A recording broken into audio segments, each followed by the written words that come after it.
that's what preschool is. And, I'm trying to like build out a new definition so that one day in the future, when people talk about preschool, it will not be this idea of having your child sit down and complete workbook pages.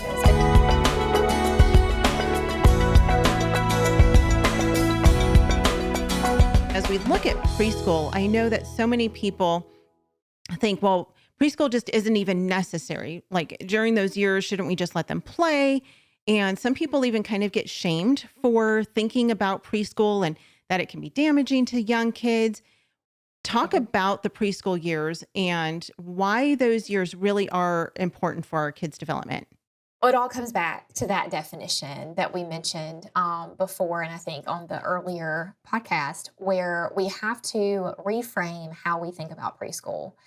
And so, as I mentioned, the people that are usually against it, they have a purely academic view of it. And it's in the Charlotte Mason kind of field, which, the programs that we write and that I use in my home, they're a mixture of like classical education and Charlotte Mason. And so, what I have found in that is that she talks about not doing academics before the age of 6, and I don't disagree with her. Right. And so a lot of times you'll find in those groups, maybe on Facebook and stuff, is if somebody says, "What's a good preschool that you like?" People will swoop in and say, "You just let them play." And so my moderate perspective is that a child can have hours and hours and hours and hours of open-ended play while you are intentionally teaching and discipling them Mhm. throughout that entire time. And so by when we talk about preschool, it's about virtue formation and Mhm. spiritual instruction, good habits of manners and hygiene, basic bodily knowledge, so that again they have the language to express their needs or their concerns. Those are the types of things that our young children need to know. And again, if you introduce some ABCs and one, two, threes, and it's very casual and it's planting seeds and it's with no expectations and it's developmentally appropriate, then why not? That's okay. Right. But you can take time to help your child develop the proper language for behavior and beliefs and their emotions while not taking away from their free play in any way whatsoever. And if your Mhm. preschool is play based, which, for us is like we read amazing books and then we do something related to the book. And the thing that we do related to the book might be to cook something together, or it might be to sew a little thing together. And so these are skills that your child is, again, they're learning. It's honoring where they are developmentally. They're enjoying it. They're bonding with mom.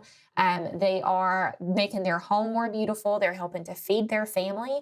And those are things that build the culture of our homes. And they're so important to family connection and stability. Yeah.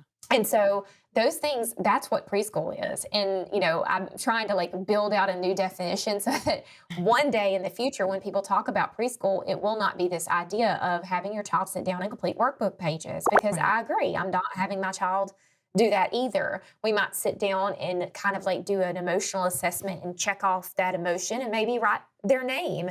And that's it. That's 2 minutes out of the many minutes a day that they are awake. And so I just put forth that there is plenty of time for open ended play if you're being intentional. So I think like Mhm. the subtitle to these talks could be like intentionality with your preschooler, because that's all that it is. It's just Yeah.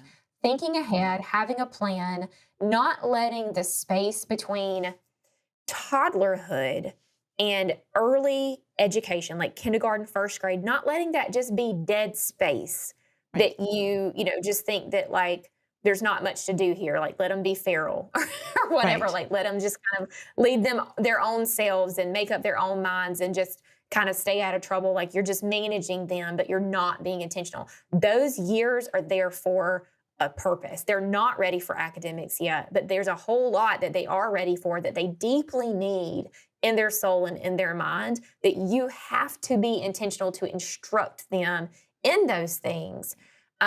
Charlotte Mason talks about like whether you're being intentional, and I don't know her exact quote, but whether you're being intentional or not, habits are being formed. So either good Yeah. habits are being formed because you're planning and you're directing and you're being intentional. I'm using that word to death, or because life is happening and habits are just being formed that way as well. And so our children develop habits when they're 3, 4, 5 years old that they'll carry forever. And so, and a habit is much easier to sow correctly in the first place than it is to get them out of those rails and go down a new path later on.